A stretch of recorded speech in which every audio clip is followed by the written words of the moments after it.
रहने की सुविधा और भी धार्मिक कार्यक्रम पिछले 3 वर्षों से चलते आ रहे हैं। अब पिछले वर्ष से बीसी रोड बस स्टैंड के ऊपर पंचमुखी हनुमान जी का मंदिर की स्थापना हुई और ये संकल्प लिया गया कि बस स्टैंड के ऊपर जो भी लोग आए उनकी कुछ ना कुछ जम्मू यात्री भवन की ओर से सेवा हो सके। छोटी सी बात आपको बताऊंगा, जब हम वहाँ पर गए तब हमने देखा पूरे रिहाड़ी से लेकर जीवर चौक तक कोई वहाँ पानी की शिविर नहीं थी। उस वक्त के जो मेयर साहब थे, हम उनसे मिले कि भाई ये क्या विषय है कि इतना बड़ा लोगों का यहाँ आना जाना है तो कोई पानी की सुविधा नहीं है, कोई अच्छी बाथरूम की सुविधा नहीं है।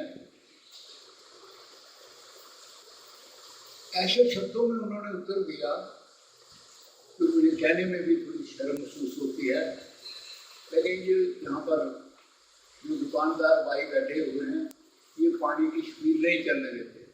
कहते हैं अगर पानी की स्पीड चलेगी तो हमारी पानी बिकना बंद हो जाए। मैंने कहा ऐसा नहीं है, जो लेने वाले हैं वो लेंगे, लेकिन आप अपनी तरफ से कुछ ना कुछ तो करना चाहिए। लेकिन 1-2 दफा उनसे मुलाकात भी हुई, आग्रह भी किया, प्रार्थना भी की, लेकिन कोई रिजल्ट नहीं सामने आया। तो हमने जो हमें स्थान सरकार की ओर से वहाँ 1 कनाल की भूमि मिली थी, मैंने ये संकल्प लिया कि बाकी काम बाद में शुरू होंगे, लेकिन पहले यहाँ शिविर का काम। पानी की कोई किल्लत थी, सब भगवान की कृपा से प्रयास करते गए। आज वहाँ पर 24 घंटे आपको शिविर में केवल मात्र ठंडा पानी मिलेगा, वहाँ गर्म पानी मिलेगा। क्योंकि जो लोग बाहर से आते हैं या खास करके जो हमारे नज़दीक के 5 हॉस्पिटल्स हैं, सुपर स्पेशलिस्ट भी है, मेडिकल कॉलेज है, शालामार वाले हैं, मून एंड दूसरा हॉस्पिटल है, वो सारे लोग उनके अटेंडेंट्स आते हैं तो उनको गर्म पानी की भी आवश्यकता होती है। हालांकि इतने बड़े हॉस्पिटल में कोई गर्म पानी की, ठंडे पानी की तो हो सकता लगा, लेकिन हमने पहले दिन ही वहाँ 50 लीटर का गीजर लगा के रखा कि जिसको गर्म पानी की आवश्यकता है बोतल गर्म करिए, यहाँ से आप ले जा सकते। फिर हमने शुरू किया कि वहाँ लोग जो आते हैं उनकी सेवा की जाए लंगर पानी के साथ। हमारे पास इतनी व्यवस्था थी, आउटसोर्स करके हम वहाँ पर कड़ी चावल, राजमा चावल ये नित्य प्रति लगाते थे। हनुमान जी से हमने प्रार्थना करी कि हे प्रभु, इतनी शक्ति प्रदान करो कि जहाँ पर जो भी लोग आए हम कम से कम उनको थोड़ा खाने की सेवा हम कर सकें। आज की वहाँ पर आप सब जानते हैं कि सुबह 7 बजे से लेकर 10 बजे तक चाय और बिस्कुट का लंगर चलता है। दोपहर को 1 बजे से लेकर ठीक 4 बजे तक विविध प्रकार की वस्तुएं बनाई जाती हैं, ठाकुर जी को भोग लगाया जाता है और फिर प्रसाद के रूप में सबको वितरण किया जाता है। सायंकाल फिर जो लोग यात्री जाने वाले हैं उनके लिए वहाँ भोजन की व्यवस्था होती है। केवल मात्र जो दाल और रोटी की व्यवस्था होती है। और विशेष करके हमने ये वहाँ पर एक नई निजमा बड़ी शुरू की है कि शाम को 20 किलो आटे की रोटी बना के गौशाला में और हनुमान सेना को यहाँ पहाड़ों के ऊपर जाकर उसको वहाँ बांटा जाता है। बहुत से लोग आते हैं वहाँ से सेवा प्राप्त करते हैं। इसी सिलसिले में हमारी अरुण शास्त्री जी से कोई जानकारी नहीं थी, परिचय नहीं था। हनुमान जी की कृपा से इनका वहाँ आना जाना हुआ। हमने इनका मिशन देखा, बहुत बहुत अच्छी विचारधारा से इन्होंने अपना मिशन शुरू किया है। हम थोड़ा सा इनको समझते गए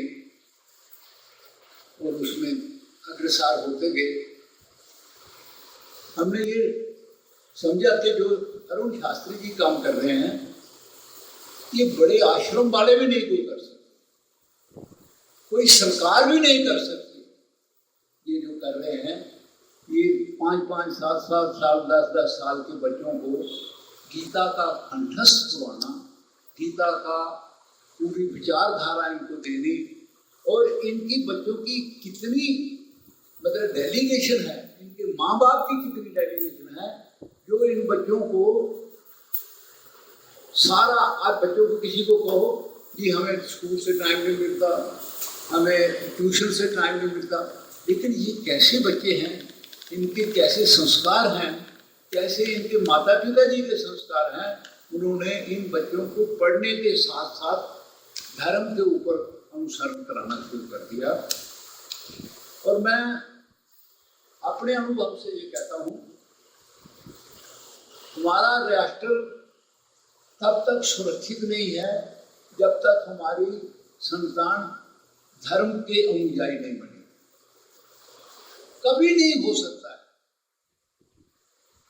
हमारी संतान को जब तक संस्कार नहीं है, हिंदू संस्कृति का पता नहीं है, हमारी सनातन की परंपरा से जानकारी नहीं है। जैसे एक बच्ची अभी बता रही थी कि यज्ञ को, ये हमारी जो जितनी भी हमारी संस्कृति के लोग हैं, सनातन के लोग हैं, उनको दिखाएं। उसकी माँ पांडित के रूप में कैसे आई, वायुपुत्र इनको कैसे बने, तो ये सारी चीजें बड़े विस्तार से करने वाली हैं। तो हम इस माध्यम से जो है पब्लिक के बीच में जाके उनको ये हम ऐसा नहीं करेंगे कि जैसे लोग किसी के ब्याह शादी हो गई तो हम वहाँ पर बच्चों को लेकर, क्या हम बैंड बजाने वाले थोड़े लोग हैं, वो गाजे वाले लोग होते जाके गीत करते, नहीं। हम एक स्थान पर बैठेंगे, वहाँ लोगों को एकत्रित करेंगे कि देखो ये हमारा मिशन है, ये हमारे बच्चे, हमारे ये मूर्ति हैं, धर्म की मूर्ति हैं, आप इनसे संस्कार लेके अपने बच्चों को भी संस्कार देने की कोशिश करें। हम ऐसे करेंगे। जैसे रामायण के बारे में है, गीता के विषय में है। अब ये प्रश्न पैदा होता है कि गीता भगवान कृष्ण को क्यों कहनी पड़ी, क्या कारण? ये तो महाभारत का युद्ध चल रहा था, लड़ रहे थे, मर रहे थे, जी रहे थे, लेकिन भगवान ने स्वयं आकर उसमें गीता का प्रवचन देने का भी कोई विशेष कारण, इसलिए कारण था कि उन्होंने हम जैसे लोग जो इस प्राणी हैं उनको एक आध्यात्मिक मतलब बात समझाने के लिए उन्होंने अर्जुन के माध्यम से हमको ये सारी बातें कही। तो ऐसा ही हमारा रामायण के ऊपर भी विषय चलेगा। तो अब मैं इसके लिए यही आप लोगों को थोड़ी सी जानकारी देना चाहता हूँ। इस मिशन को हम भगवान की कृपा से, शास्त्री जी के सहयोग से इसको मिशन को हम आगे बढ़ाने की कोशिश करेंगे। और मैं ये समझता हूँ कि आपने बच्चों को हाई एजुकेशन करा दो, आप अपने बच्चों को हाई टेक्नोलॉजी की एजुकेशन दे दो, लेकिन सर्वप्रथम उनको अपनी संस्कृत और संस्कृति की एजुकेशन देना बहुत जरूरी है, जिसके लिए जम्मू यात्री गवर्नमेंट उस प्रयास में लगा हुआ है। और मुझे पूरी आशा है कि भगवान की कृपा रही तो कुछ दिनों में हम ऐसा प्रचार का माध्यम बनाएंगे। हम गाँव में जाकर, हम छोटे छोटे बस्तियों में जाकर उनको ये सिखाएंगे कि अगर ये बच्चा 4th क्लास में, 5th क्लास में, 7th क्लास में, 1st क्लास में पढ़ने वाला बच्चा अपनी व्यस्ततम समय से गीता का अगर स्वाध्याय कर सकता है, रामायण का स्वाध्याय कर सकता है, तो आप भी प्रयास करें। इसलिए ये हमने जम्मू यात्री लोगों ने ये संकल्प लिया है। मैं आप लोगों से और खास करके इनके बच्चों के पेरेंट्स से कहीं भी हैं, वो उनका आशीर्वाद हमसे बना रहे। जम्मू यात्री भवन आपके साथ साथ, शास्त्री जी के साथ साथ आपके साथ करने के लिए तैयार है। जय श्री राम। ओम श्री परमात्मने